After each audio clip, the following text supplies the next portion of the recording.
Hi, this is Timothy Schutte with Exit Realty Capital City and the Timothy Schutte Real Estate Team.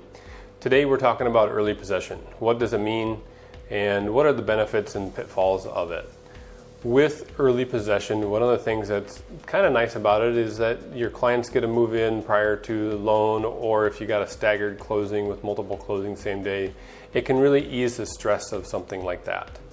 The benefits there are kind of many, because your seller gets potential rent beforehand. If the lender's behind on something, that helps cover the carrying costs. There are some problems with early possession though. It starts with buyer's remorse. They get into it, they don't think it's the home that they think it is.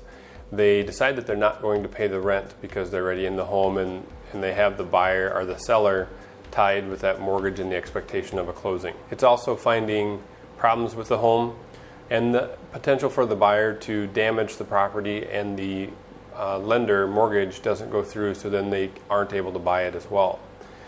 Those problems can really accumulate. They can add up to a lot of value and cost to the home and to the seller.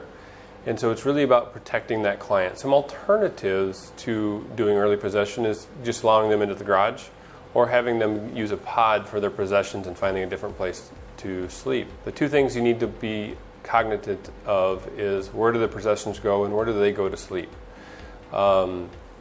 With that said, the risks are pretty high. There's many buyers or sellers that absolutely say no. There's builders that say no.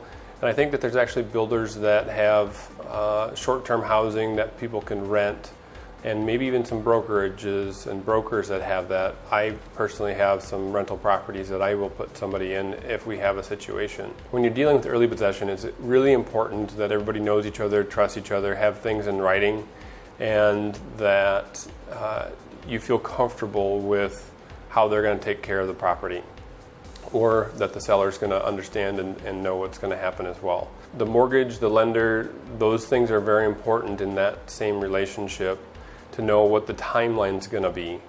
And it's risky because sometimes it's a week and sometimes it's 2 months, and that difference in timeline becomes very important.